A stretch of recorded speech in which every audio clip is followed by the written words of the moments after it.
Formato podcast. Historias con voz propia.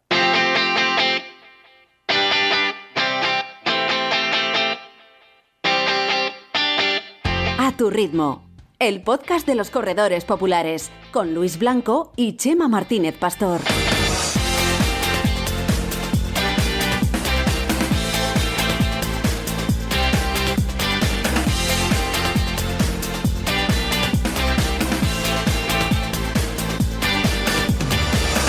Hola, ¿qué tal? Muy buenas. Una semana más. Esto es A tu ritmo, el podcast dedicado al mundo de los corredores populares que está hoy grabando su primer episodio del verano de 2023. Chema, ¿qué tal? ¿Cómo estás? Muy buenas. Pues sí, Luis, aquí estamos. Bienvenidos y bienvenidas. El primer episodio en el que si nos veis echar un poquito de churretones de sudor, ya sabéis que es que mientras grabamos no podemos tener el aire acondicionado ni la ventana abierta. Así que aquí estamos en el primer A tu ritmo con calor. Bueno, yo te voy a confesar que sí que tengo el aire acondicionado puesto, ¿eh? Porque tú tienes uno bueno que no hace ruido. Bueno, hace ruido, lo que pasa es que lo hace un poquito lejos y no, está bien, está la habitación. La verdad es que he puesto aire acondicionado ya un par de días esta última semana y bueno, es que es verdad que los que vivimos en Madrid estamos en unas temperaturas por encima de los 35 grados ya desde hace un par de días o tres.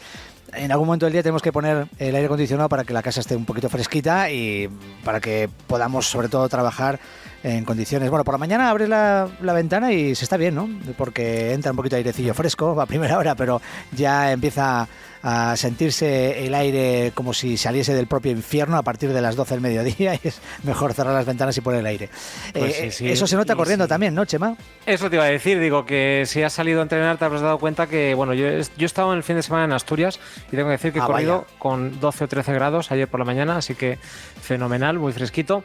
Pero al llegar a Madrid me di cuenta que hoy, esta tarde, cuando entrenemos, ya sabéis que grabamos esto los lunes a las 8:30 entrenamos en el grupo de Running 51, en el Ensanche de Vallecas, y va a hacer un calorcito bien bajo. Así que hoy es día de regular mucho los esfuerzos, de ir por la sombra y, bueno, pues hacer cosas distintas. Yo hoy no he salido a correr. Es verdad que el último día que salí a correr fue el sábado, que participé en una carrera, como ya dije, de 5 kilómetros, aquí al ladito de mi casa, en la zona de Atocha, en Madrid, dando la vuelta al Parque del Retiro y bueno, fueron 5 kilómetros bastante bien, asequibles, con una subida en el primer tramo pues un poco dura, pero después con una bajada bastante amable y que nos permitió correr un poco rápido. Bueno. Pero vamos, se notó muchísimo el calor. Ya desde el primer momento, además a las 10 de la mañana, antes de la salida, todo el mundo comentaba que había mucho calor. Y ayer hubo varias carreras, en el caso de Madrid hubo muchas carreras en muchos lugares de España, pero las que nos pillaban a nosotros cerca, una del barrio del Zofío, y luego hablábamos también de la Norte-Sur, que además concluía en el mismo lugar en el que se celebró el sábado, esa a la que yo acudí.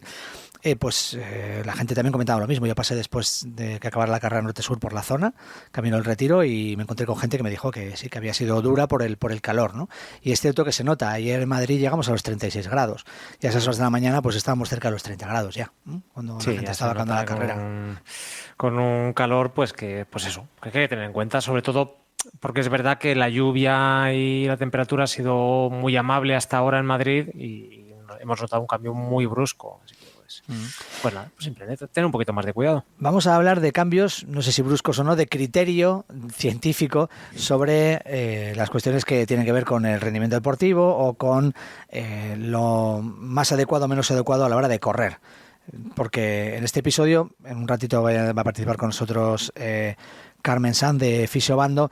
Vamos a hablar de todo eso que hemos leído, ¿no? Y que se ha trasladado a la literatura runner popular a lo largo de los últimos años, sobre todo a través de páginas web, ¿no? Pero que viene de estudios científicos, de papers, de investigaciones pues, con bastante criterio y investigaciones ya más profesionales y que después nos lleva a esas conclusiones que vemos publicadas en los medios de comunicación dedicados al mundo del running o de las que hemos hablado aquí en A Tu Ritmo, también como medio de comunicación específico para el mundo del atletismo popular y que ha ido evolucionando a lo largo de los últimos años. Así que primero hablaremos de entrenamiento con Chema, ¿no? Y de esas teorías sobre entrenamiento que antes pues iban a misa, ¿no? Y que eran las que todos conocíamos y las que todos aplicábamos, y que con el paso de los años pues han ido matizándose, cambiándose, evolucionando, y ahora hay que tener en cuenta otras, ¿no? ¿Y por qué esto ocurre? De todo esto vamos a hablar en el día de hoy, no solo, como digo, del entrenamiento, sino también en lo referido, por ejemplo, a la fisioterapia, por eso va a estar Carmen Sanz con nosotros,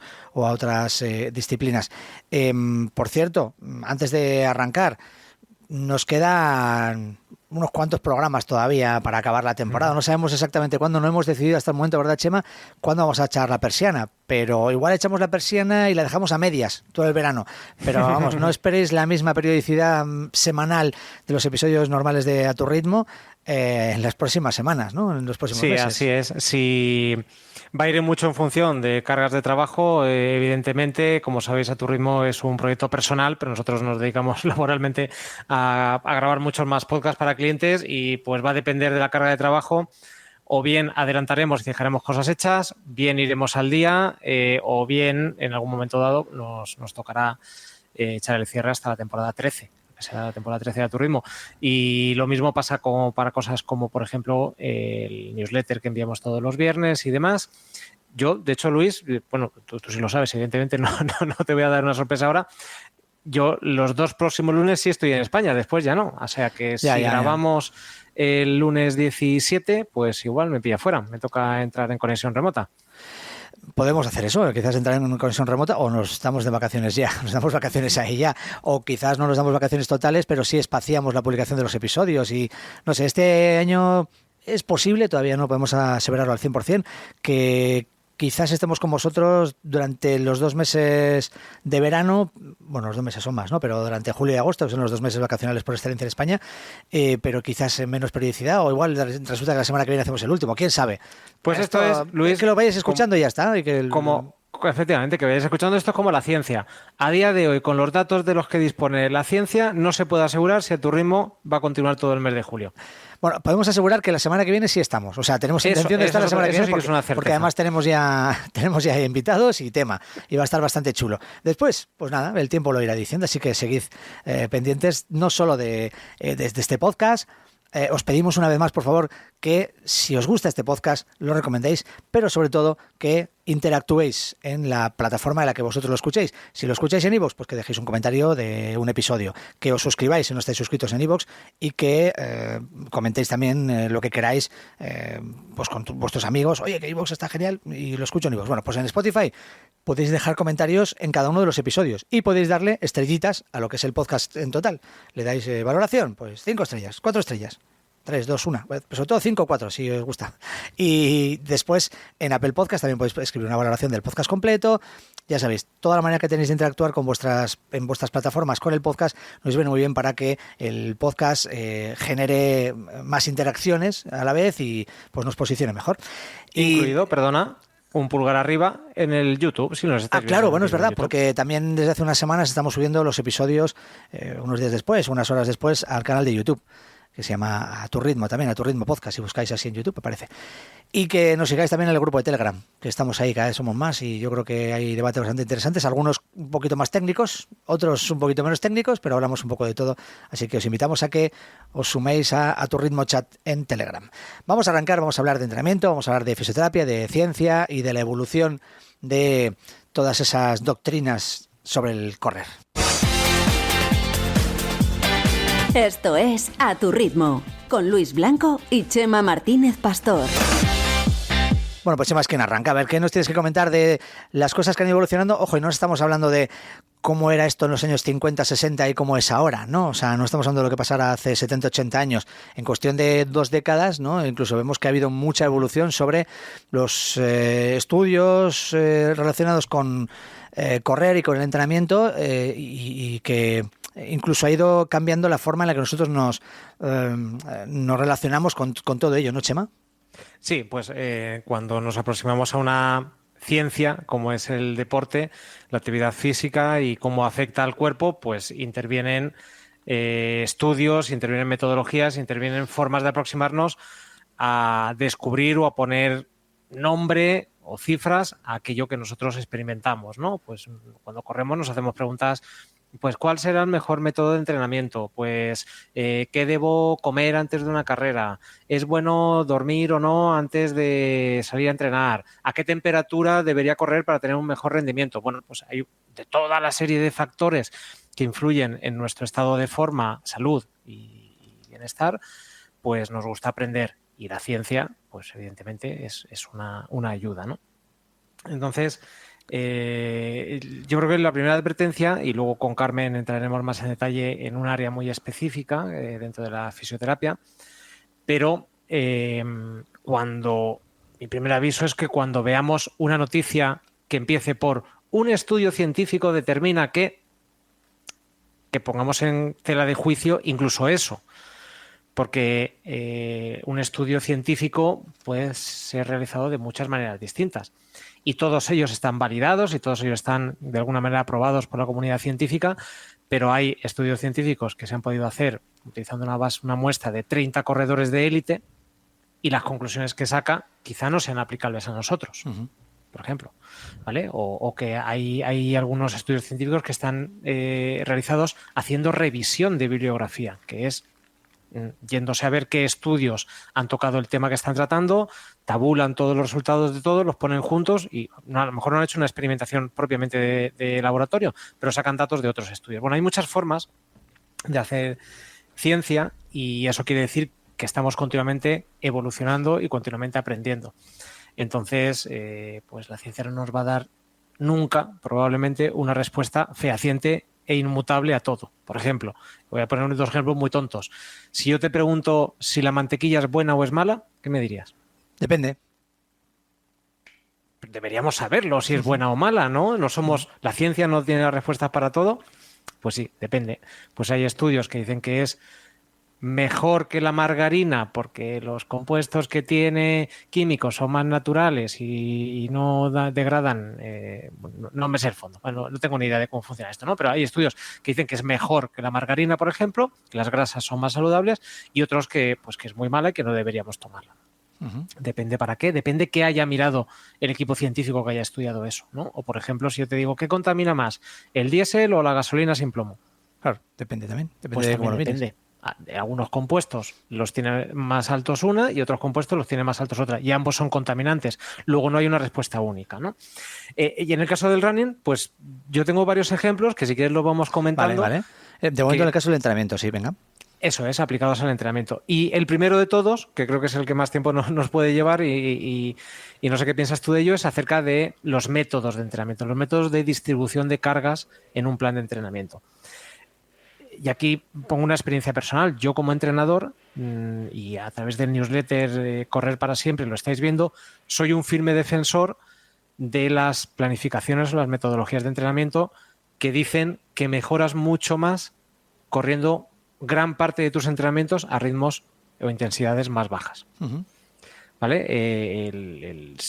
Hay teoría y hay estudios científicos que dicen que, sobre todo, y esto está pensado mucho para corredores amateurs o corredores que no somos, evidentemente, que no tenemos los recursos para recuperarnos y demás de la élite, que es más positivo, vamos a notar unos efectos mayores, incluso en nuestro rendimiento de velocidad, es decir, vamos a ser mejores corredores si dedicamos, de hecho hay una metodología que se llama así, el 80% del tiempo de nuestro entrenamiento a correr lentos, a correr a intensidades. Pues si utilizamos una medición de 5 zonas de entrenamiento, donde 1 es la más baja y 5 la más rápida, pues entrenando entre la zona 1 y 2 la gran parte del tiempo que hacemos, conseguiremos mejores resultados empleando el 20% restante para entrenamientos de calidad.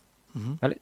Yo, por ejemplo, lo estoy utilizando en mí mismo. Yo, si consigo, que últimamente no estoy pudiendo, consigo hacer 5 días a la semana de entrenamiento, dedico 1 a hacer los entrenamientos de intensidad con más calidad y el resto me doy más bola, ¿vale? Los dejo más. Pues el famoso 80-20, hay un estudio científico que no tengo la fecha de publicación, pero yo lo he recibido hace poco, que dice que el método 80-20, pues que en realidad no tiene ninguna sustentación. ¿Vale?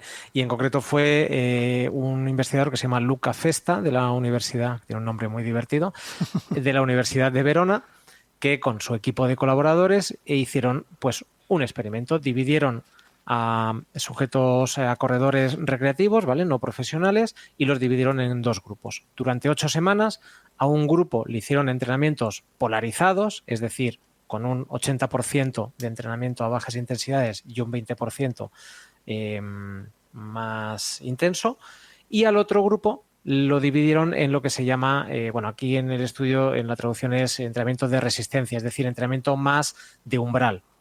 Si dividimos en 3 zonas de entrenamiento, baja, media y fuerte, pues este entrenamiento al que sometieron al grupo tenían un 40% del tiempo en intensidades bajas, un 50% en intensidades medias, es decir, más próximas a un ritmo de carrera, un ritmo de 10K, y un 10% únicamente a intensidades altas.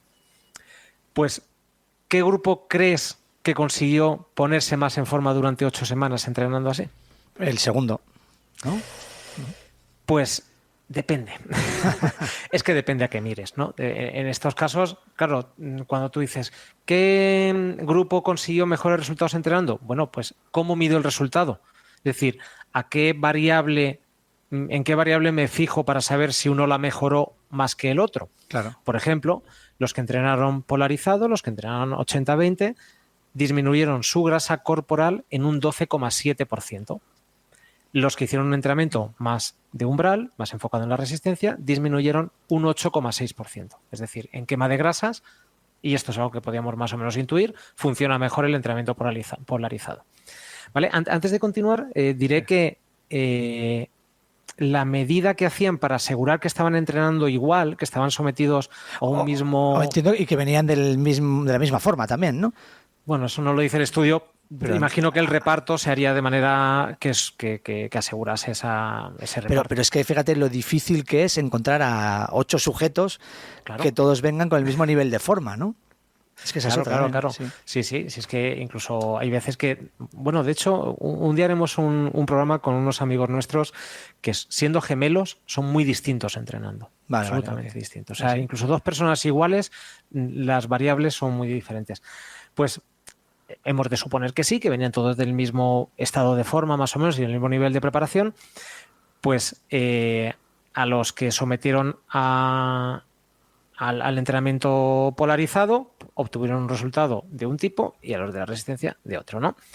Lo que iba a decir es que para medir el tiempo, claro, porque dicen, si a uno le haces entrenar más que al otro, va a tener mejores resultados, evidentemente. Entonces, para tratar de equilibrar que el entrenamiento supusiera un mismo resultado, equilibraron la intensidad con el resultado, con la intensidad, ¿vale? La intensidad con el tiempo que estaban entrenando.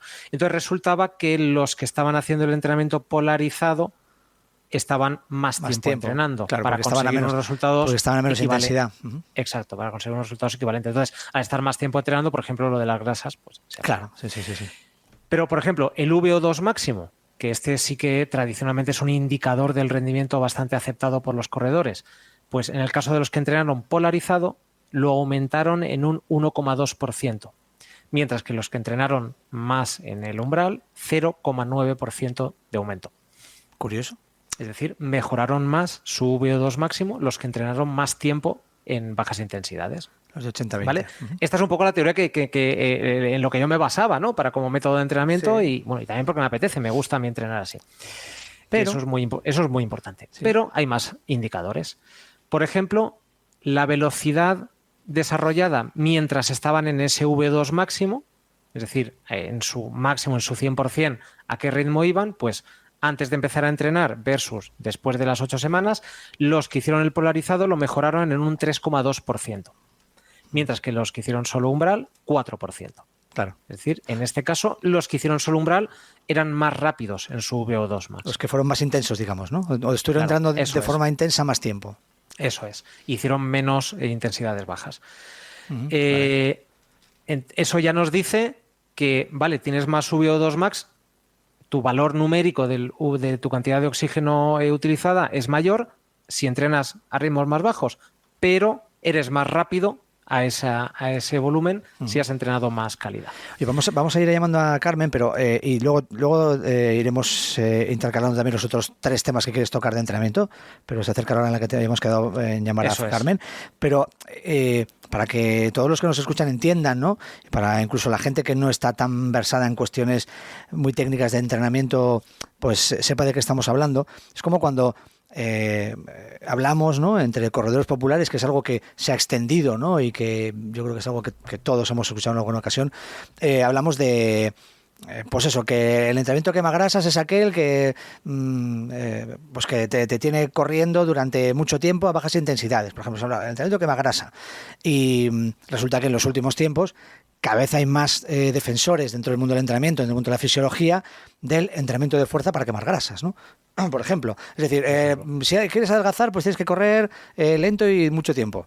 Y resulta que ahora te dice, no, es que hay estudios, y eso no sé si tienes alguno de ellos, de los que vas a hablar después, que hablan de esto, que demuestran, y cada vez hay más estudios que demuestran, y de forma más clara, que el entrenamiento de fuerza sirve para quemar grasas y para adelgazar. Es decir, y también para mejorar el rendimiento en carreras como el maratón, por ejemplo, ¿no? Exacto. Eso exacto. No tengo ningún estudio que vea en esa línea. Sí, uno que habla del efecto del entrenamiento de fuerza y de alta intensidad para otros valores, ¿vale? Luego lo comentamos si tenemos tiempo, pero es así. O sea, y sobre todo yo creo que la conclusión de este primer bloque es que además cada individuo nos comportamos de una manera distinta y cada persona tiene unas condiciones que le permiten entrenar de una manera o de otra. Es decir, si tienes poco tiempo, pues quizá te vaya mejor hacer entrenamientos más focalizados en la alta intensidad. Claro. Y si te gusta, si eres capaz de soportarlos y si tu organismo lo aguanta, si eres propenso a lesiones, tienes mucho tiempo o te apetece correr tranquilo porque te mola, pues deberías entrenar más en formatos más tipo 80-20, como decíamos, pero es que es muy personal al final. Eso es. Bueno, tú vas a citar algunos estudios que tienes ahí, hay otros muchos, nosotros hemos dicho que cada vez hay más que hablan de esto, ¿no?, de los beneficios del entrenamiento de fuerza para todo esto que estamos contando, y existen, ¿vale? O sea que es muy fácil ir a encontrarlos. No hablo de artículos de periódicos o de artículos de una revista o una página web dedicada al mundo del running. Hablo de estudios científicos que puedes encontrar, los papers que están en internet al acceso de todo el mundo. Bueno, vamos a saludar ya a Carmen, que creo que nos escucha. Carmen, ¿qué tal? ¿Cómo estás? Muy buenas. Hola, muy buenas, ¿qué tal? ¿Cómo estáis todos? Muy bien, Carmen Sanzo. Hola. Y nos acompaña por teléfono, porque realmente ella ha permitido al final que pongamos en marcha este episodio y que hablemos de este tema por algo que compartía conmigo hace unos días vía WhatsApp, ¿no? Y dice, mira qué curioso este estudio que acabo de leer y tal, ¿no? Y tiene que ver pues con tu, ¿no?, con tu tema, que es la fisioterapia, ¿no? Ya sabes que Carmen Sanz es la responsable de Fisiobando, junto con su hermana, una clínica de fisioterapia que trata sobre todo a corredores populares, que está muy cerquita del Retiro, aquí en Madrid. Y tú, a lo largo de los años, pues has aprendido mucho, no solo en el día a día, ¿no?, en la propia consulta con los pacientes, ¿no?, con los que corremos y vamos allí, sino también, pues eso, leyendo estudios, leyendo informes, leyendo papers, ¿no? Y claro, yo creo que tiene mucho que ver con esto que estamos hablando ahora, que los estudios hacen que muchas cosas que antes veíamos de una manera, ahora se vean de otra, ¿no? ¿Cómo lo has visto tú? Desde que empezaste, por ejemplo, la carrera hasta ahora, ¿no?, que han pasado ya bastantes años, ¿ha habido mucha evolución? ¿Se ha notado también en el ámbito de la fisioterapia esto que estamos comentando Chema y yo? Bueno, tampoco tantos años, que Carmen... Bueno, vale, pero es que empezó muy joven. Bueno, unos cuantos ya, Han pasado muchos años, sí. Sí, no, ha evolucionado muchísimo. A ver, ocurre siempre una cosa, ¿no?, que parece que hay muchos estudios con referencia al ejercicio y demás, pero claro, tengo muchos compañeros, ¿no?, que me dicen, pero siendo fisioterapeuta, ¿cómo puedes correr? ¿Cómo puedes recomendar que el running, decir que es algo bueno? Entonces, claro, yo me paso muchas veces buscando algún artículo con suficientemente peso para demostrar que tiene sus beneficios el correr. Y a ver, está más que demostrado que es perjudicial para ciertas articulaciones o cuando sufres ciertas enfermedades, que desgasta, fenomenal, pero afortunadamente también cada vez hay más estudios que demuestran que sí que hay, que tiene ciertos beneficios, y es muy curioso porque en cuanto al músculo, en cuanto incluso al tendón o a la articulación, hasta ahora sí que había bastantes cosas, pero con respecto a la columna, a la espalda, parece que siempre se ha hablado que el impacto es perjudicial, ¿no? Entonces el otro día, por eso te mandé este artículo, porque me llamó mucho la atención encontrar un artículo que bueno, lo hablaremos si queréis de hasta qué punto nos podemos fiar de él, pero bueno, que hay algo donde apoyarse, donde habla que el líquido intervertebral aumenta su grosor con el ejercicio de correr, ya no del ejercicio en general, sino corriendo. Y bueno, me parece que es maravilloso. ¿Por qué? ¿En qué beneficia eso a la columna entonces?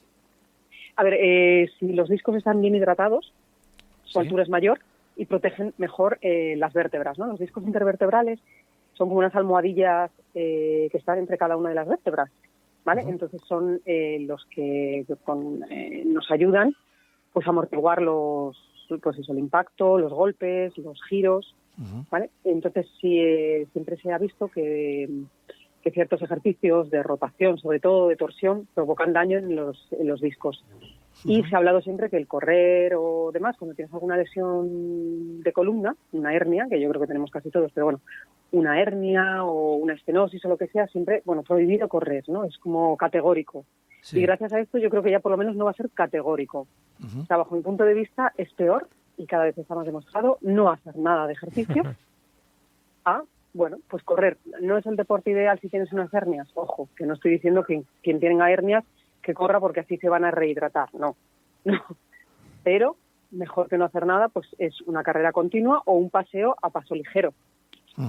Fíjate, este artículo que ahora si quiere Chema también puede comentar algo sobre él, que me enviaste, hablaba de esto, pero luego conversábamos y me decías, bueno, es que es verdad que en muchas ocasiones pues bueno, de hecho, bueno, pues los traumatólogos, muchos fisioterapeutas también nos lo han dicho, parece que la articulación más perjudicada, ¿no? por esto de correr suele ser la rodilla, ¿no? Por eso de que mucha gente dice que el impacto continuo en la rodilla de tanto peso, ¿no? Pues al final va perjudicando poco a poco, ¿no? Y la articulación más dañada, pero incluso también me hablabas de que había algún estudio que decía que dependiendo de cómo se haga ese ejercicio, cómo se corra y de otras muchas variables, correr incluso puede ser no perjudicial para la rodilla, no sé si voy a decir beneficioso, cuéntame. Eso es, vamos a dejarlo en no perjudicial para la rodilla. Sí, a ver, te comenté que eso sí que fue un estudio hace muchísimos años que lo leí, pero estaba muy, muy mal planteado, entonces realmente no tenía la suficiente validez. Pero bueno, yo creo que el resumen y lo que sí que nos tenemos que coger, o sea, que quedar, es que frente a no hacer nada, es mejor correr. Correr, no hablamos de correr ultradistancia, ni maratón, ni a lo mejor todos los días, pero que una carrera, yo qué sé, 20 minutos, 3 días a la semana, puede ser más beneficiosa. Desde luego más beneficioso que quedarse en el sillón, sin duda, bajo mi punto de vista. Ya te digo que soy criticada por compañeros y... Pero bueno, yo siempre está, a nosotros los corredores, siempre cuando nos atacan las lesiones o cuando tenemos dudas o hay molestias y cosas, ¿no? Siempre decimos que hay 2 tipos de médicos o 2 tipos de fisioterapeutas, ¿no? Los que te ven como un deportista y se preocupan del deportista, o los que se preocupan de que seas una fuerza laboral productiva, ¿no? Es decir, tú estás bien para ir a trabajar, suficiente, no corras. Porque correr es una cosa que haces en tu tiempo libre, no tiene ningún interés. O aquellos que se preocupan por la vida deportiva, porque también es salud y porque no te cierran puertas. Te dicen la mejor manera de hacerlo, ¿no? Fíjate, yo creo que... Bueno, no puedo asegurarlo, ¿no? Y no tengo los datos reales, pero yo creo que incluso esos 2 grupos coinciden con los traumatólogos fisios que corren y los que no corren.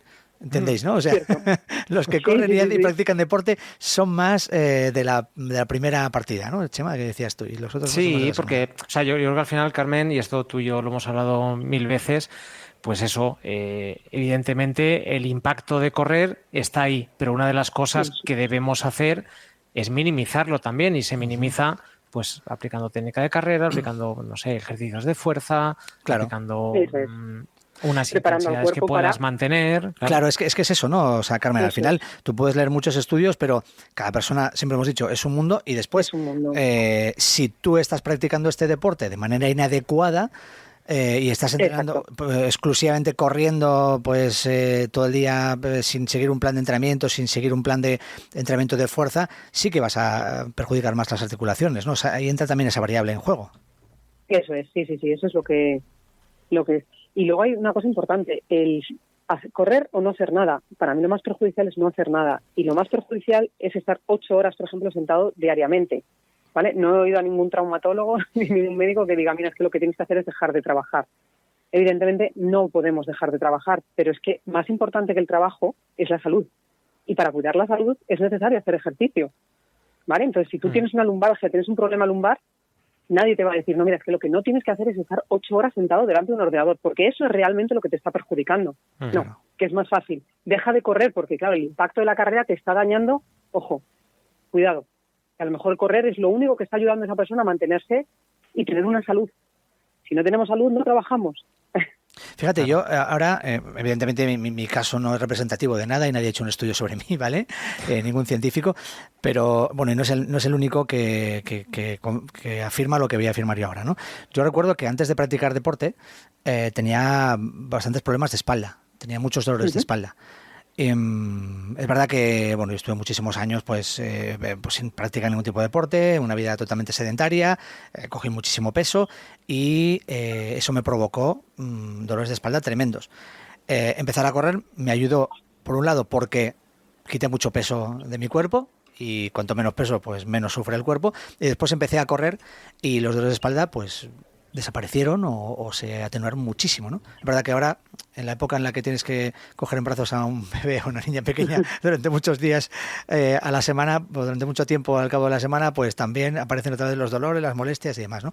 Pero tú siempre lo has dicho, ¿no? Esta vida sedentaria que llevamos, el hecho de tener que estar sentados dentro de un ordenador con el ratón aquí, sentados de mala manera, eso está provocando todos esos dolores de espalda, además que está provocando que que tengamos un sobrepeso, ¿no? Que al final va a influir en todo lo demás, ¿no? Pero incluso el hecho de correr también puede resultar positivo para intentar eliminar todo eso que provoca, ¿no? Dolores de espalda, por ejemplo. De espalda, eso es, porque estás fortaleciendo. Y además también el correr nos ayuda a nivel psicológico, ¿vale? El estrés es una de las principales causas de muchas enfermedades, desde cosas banales a infartos. Entonces, si corriendo conseguimos atenuar también ese estrés, nos liberamos, también es otro beneficio que habría que tener en cuenta. Pero desde el punto de vista fisioterapéutico exclusivamente, ¿no? O sea, lo hemos hablado muchas veces cuando hemos estado comentando cómo influye el estrés en las lesiones, ¿no? En este caso, si estamos todo el día en pleno estrés, vamos a contracturar mucho nuestros músculos, ¿no? Por el simple hecho de estar en tensión, ¿no?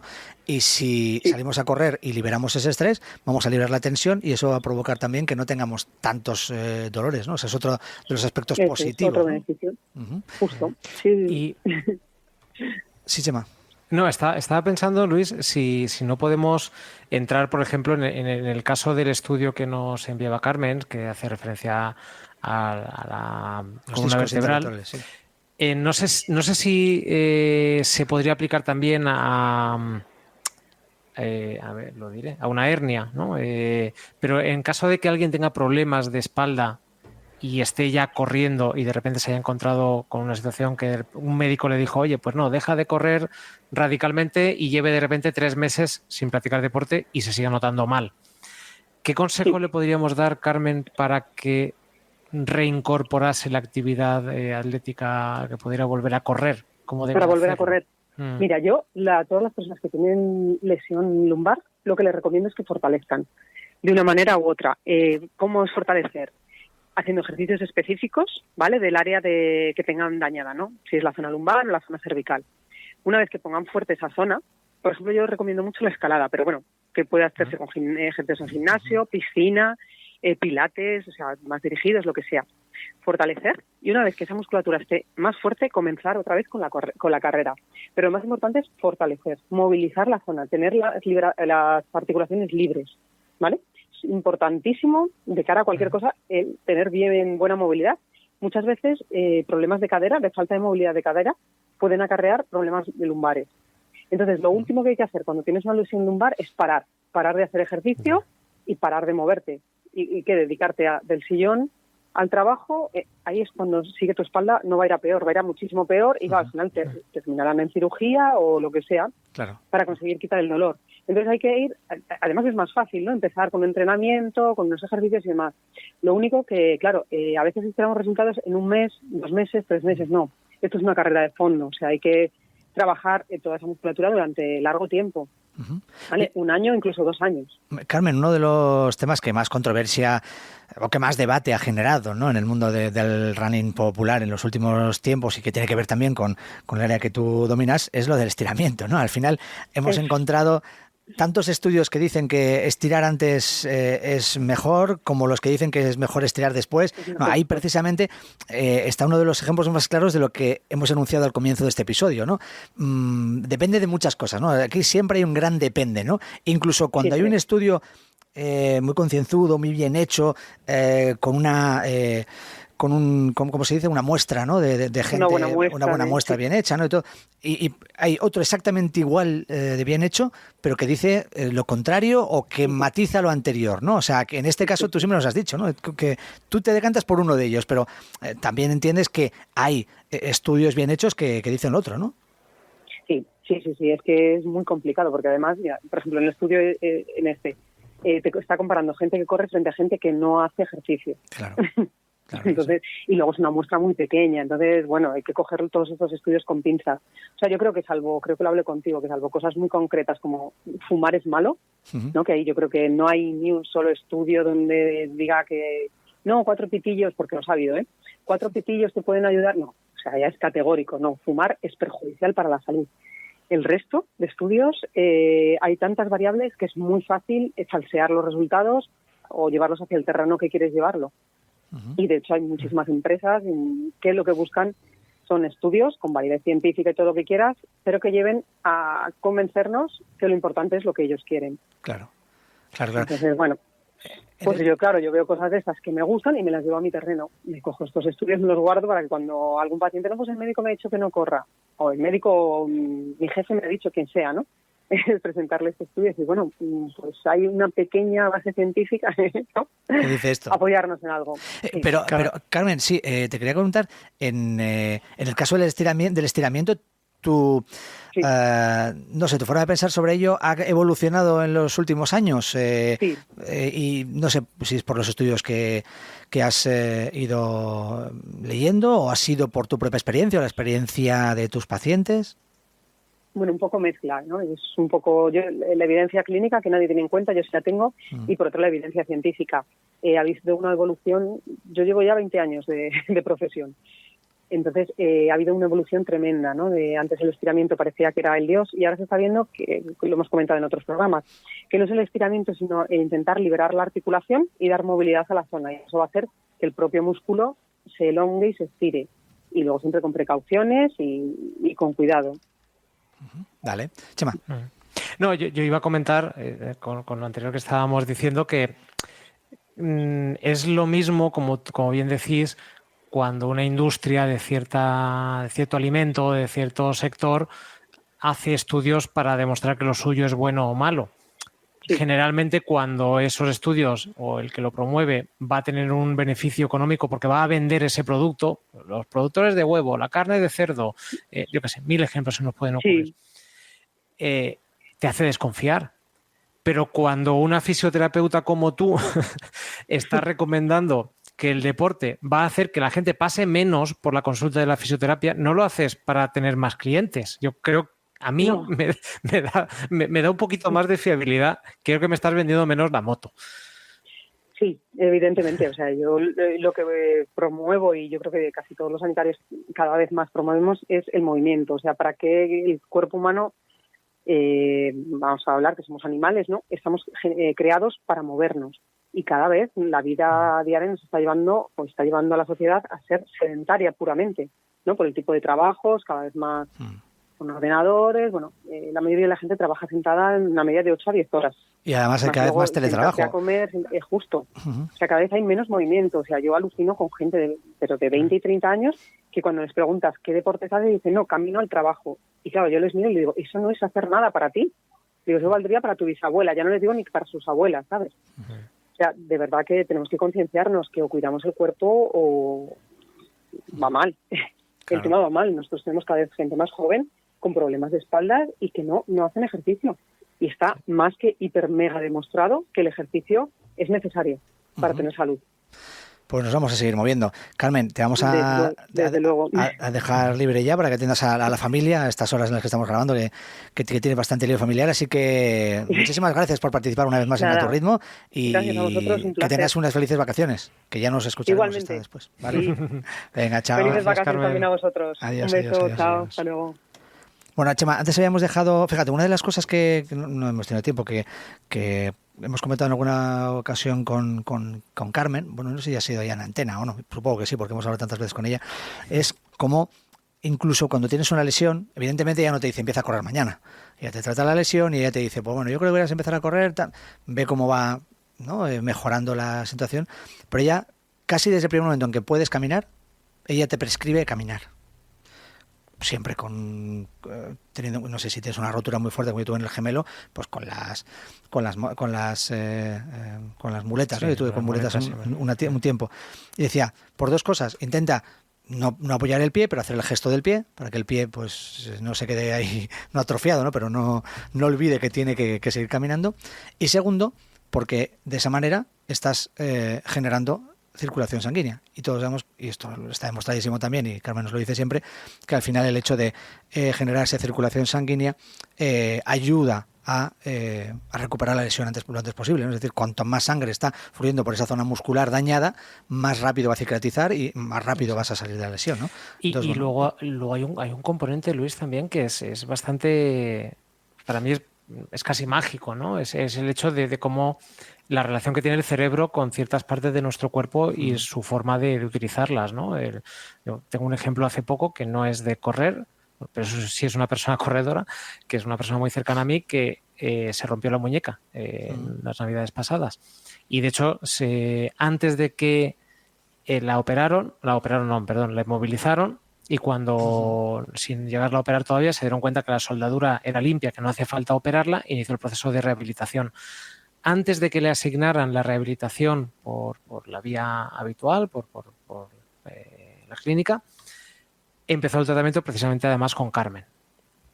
Y ganó, es que no sé, como 3 meses de adelanto para recuperar la movilidad completa, que todavía no ha podido recuperar. Y es que el hecho es que teniendo la muñeca completamente recuperada, tu cuerpo actúa como si estuviera mal todavía. Sí. Y tu cerebro anula ciertos movimientos y te impide hacer ciertas cosas que cuanto más tiempo pase inmovilizada es horriblemente peor. Bueno, ya no hablamos de adherencias y hablamos de cosas que el cuerpo hace como para autoprotegerse, ¿no?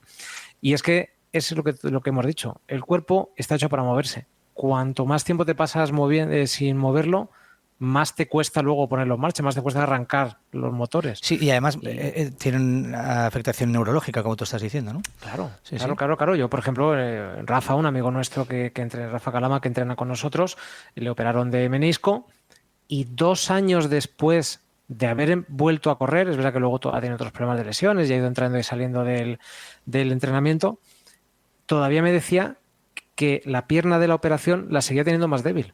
Que la rodilla no estaba, digamos, como si su cabeza pusiera menos fuerza en esa pierna de manera voluntaria. Sí, te entiendo. Bueno, de manera involuntaria, porque involuntaria, sí, eso es.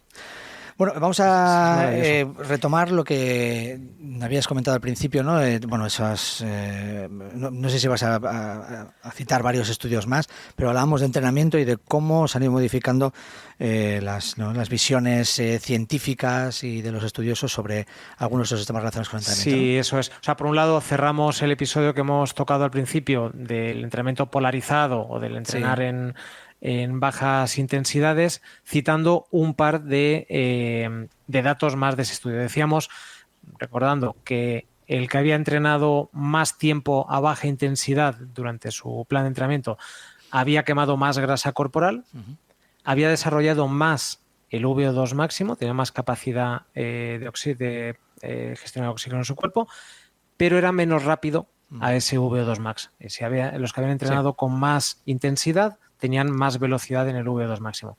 Pues hay 2 datos más. Uno es que los que hicieron el entrenamiento polarizado, es decir, más baja intensidad, mejoraron en un 5,3% su economía de carrera a la velocidad de competición, a su velocidad que tuvieran pensado correr. Y los que se habían focalizado más en las velocidades intermedias, digamos, o de umbral, habían mejorado la economía de carrera en un 7%. Es decir, eran más eficientes corriendo a la intensidad de carrera. Vale. Con lo cual, esto compensa por encima al efecto de la mejora en VO2 más que había tenido el otro grupo. Sí. Conclusión, que los que habían entrenado más en umbral tenían mejor velocidad en carrera, es decir, mejor rendimiento, es decir, se habían convertido en corredores más rápidos para su distancia que los que habían entrenado más tiempo en baja intensidad. Vale, perfecto. ¿Vale? Esto es lo que dice este estudio. Luego metemos en el saco todos los condicionantes que acabamos de decir. Condiciones personales, tu historial de entrenamiento, tu mentalidad, porque hay gente pues, que directamente no le apetece hacer un 40% de su tiempo de entrenamiento sufriendo. Claro. O tienes menos tolerancia al sufrimiento, tienes menos resistencia, tienes propensión a lesiones, como decíamos. Bueno, pues hay... O sea, no, yo creo que no hay una forma única de entrenar para todos, que todos deberíamos entrenar igual, sino que tenemos que conocer los efectos de cada parte.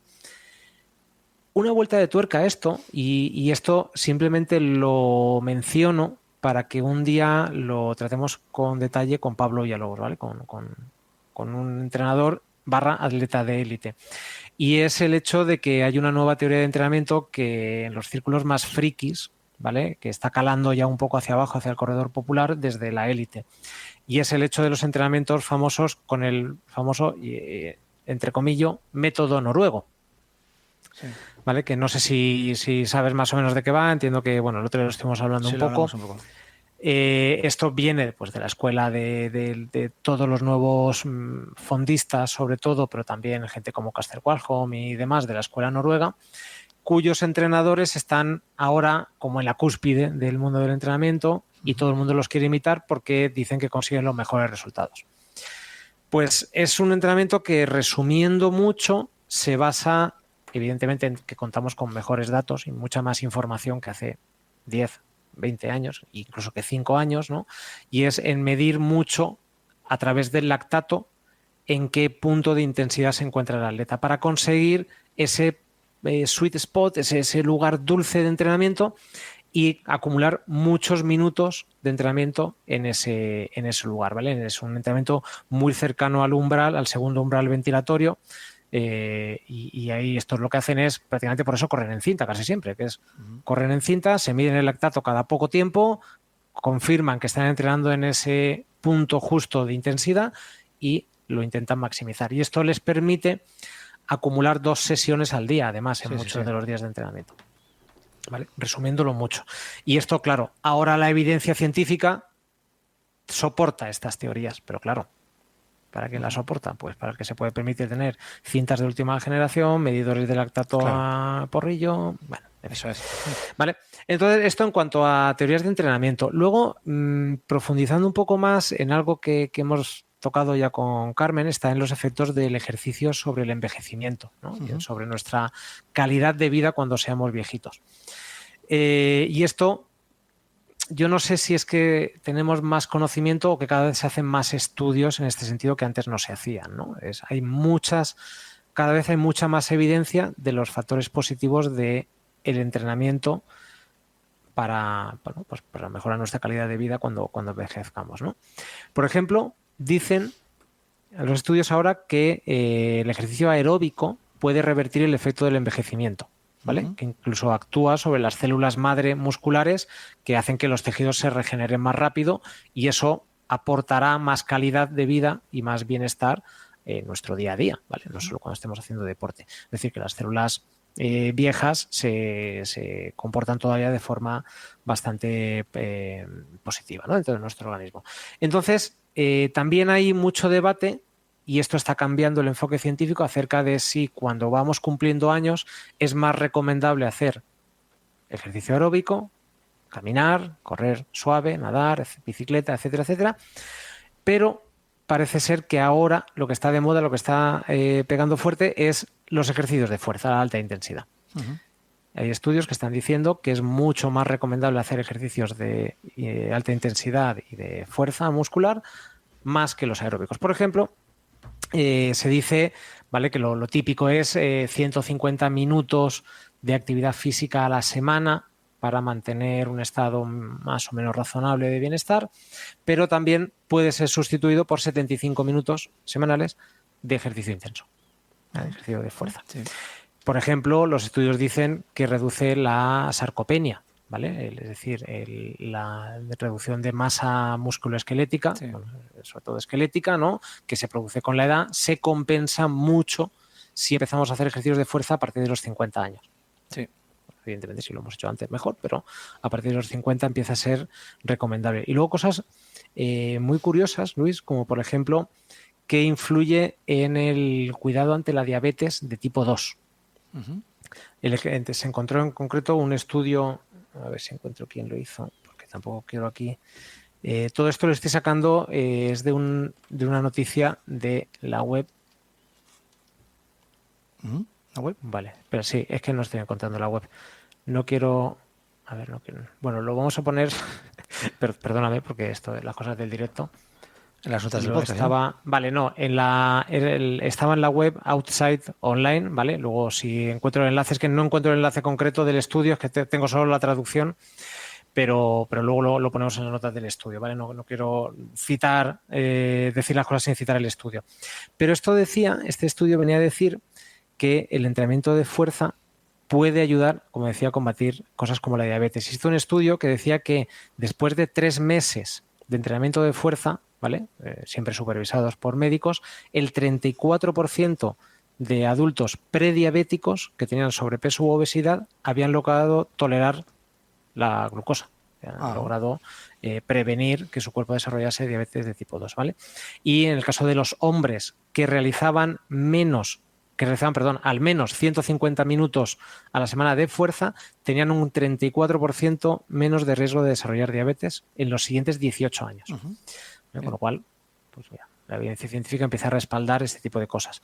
Por ejemplo, también ayuda contra las enfermedades cardiovasculares. En este caso, cita el estudio que un ejercicio de entrenamiento de fuerza de 30 minutos es equivalente a 2 horas y media de caminata, por ejemplo. Ajá, bueno, a nivel cardiovascular. ¿Vale? Uh-huh. O, por ejemplo, un estudio de Women's Health que decía que mujeres que realizaban entre 60 y 120 minutos de fuerza por semana tenían un nivel de reducción del 22% en enfermedades cardiovasculares, frente a mujeres que solo realizaban ese mismo tiempo, pero de ejercicios aeróbicos. Uh-huh. ¿Vale? O sea que bueno, tenemos por ahí también sacado algunos datos acerca de cómo ayuda al... Lo diré, es que hay un índice, perdóname, estoy muy espeso, son las horas. No pasa nada. Hay un índice que marca la calidad de vida a nivel físico que tenemos conforme vamos envejeciendo, ¿no? Y este nivel que mide ciertas variables y son las que te dicen, bueno, pues estás en mejor forma física y no debería afectar a tu salud o debería ayudar a proteger tu forma de salud, que todo esto aumentaba más con ejercicios de fuerza que con ejercicios aeróbicos, pero el mismo estudio decía que lo mejor o lo ideal era complementarlo. Sí, eso es, combinamos. Uh-huh. Vale, y así podríamos seguir con todo. No he recopilado, pero hemos hablado en el programa muchas veces, ¿no? Lo decías tú antes, de estirar frente a no estirar, de si es mejor una zapatilla con poca amortiguación o una zapatilla con mucha amortiguación. Bueno, hay 100.000 datos y 100.000 estudios que, como hemos dicho antes, demuestran una cosa y la contraria al mismo tiempo. Sí. O si no la contraria, sí una un poco diferente y con muchos matices. Y que al final todo genera un gran depende, ¿no? Que es lo que... Sí, o sea, yo, a ver, como conclusión es que a mí, por ejemplo, me encanta leer estos estudios y me encanta cuando leo una noticia irme a la fuente y ver qué han dicho, qué han investigado y cómo lo han investigado, que creo que es lo más importante, ¿no? Los métodos que utilizan, pues si utilizas dos grupos, un grupo de control, a uno les hace cierto tipo de ejercicios, a otros otro, pues que nos informemos un poco de cómo está desarrollado, porque se aprende y al final, pues todo conocimiento siempre suma. Y que lo cojamos todo un poquito con pinzas, en realidad, porque, pues hombre, evidentemente, si tienes una rotura de tibia, pues no vas a poder correr, por muchos estudios que lo dijeran. Sí. Estoy llevándolo muy al extremo, ¿no? No, y sobre todo que nos actualicemos, ¿no? Que muchas veces pensamos que aquello que nos dijeron hace 15 años sobre cómo hay que entrenar sigue estando vigente y es posible que no, o es posible que hayan cambiado algunas cosas que te puedan beneficiar a la hora de cambiar el entrenamiento. O sea, que hay que estar actualizados y no hacer caso al 100% a una sola cosa, a una sola fuente, sino que miremos más y que sobre todo nos dejamos aconsejar por los profesionales. Y en este caso, si tenemos un entrenador, seguro que va a estar al día de todos estos cambios y el entrenador nos va a ayudar más a la hora de entrenar, sobre todo, o a la hora de, pues lo que decíamos, de correr después de una lesión o estirar o no estirar, ese tipo de cosas. Sí, y yo por cerrar ya la discusión acerca de si es mejor entrenar bajas intensidades o trabajar más la velocidad, la potencia en ritmos más próximos a la carrera, pues creo que la conclusión que podemos decir es que ambas cosas son buenas y que es maravilloso porque puedes tener épocas donde a todos nos ha pasado, donde no te apetece entrenar series y no pasa nada porque solo salgas a rodar y te tiras 1 año, 2 años solo rodando y eso es bueno para ti, te va a hacer mejorar si tu obsesión o tu idea es conseguir objetivos. Eso te va a hacer mejorar. Pero si tienes épocas en las que te apetece darte caña y te apetece hacer intensidad o te apetece ir al gimnasio y hacer fuerza, también. O sea, que es lo maravilloso. Ambas dos cosas te van a dar resultados positivos. Tenemos ambas opciones y nos van a dar resultados. Nosotros lo vamos a dejar aquí por esta semana. La semana que viene volverá el episodio semanal de A Tu Ritmo y ya os iremos informando de qué hacemos en verano. Ya os iremos comentando. De todas formas, yo lo que os quiero pedir es que durante los próximos días, si vais a correr, tengáis mucho cuidado, que ya estamos en altas temperaturas, ya estamos metidos de lleno en el verano y no queremos ningún tipo de susto. Gracias, Chema. Gracias a todos. Nos escuchamos en apenas unos días. Seguid ahí, abrigaos mucho. No, que eso es para el invierno. Ya sabéis, hidrataos mucho. Adiós. Y no como sabemos, ya, o sea, hidrataos pero no de alcohol. Ya sabéis. Adiós.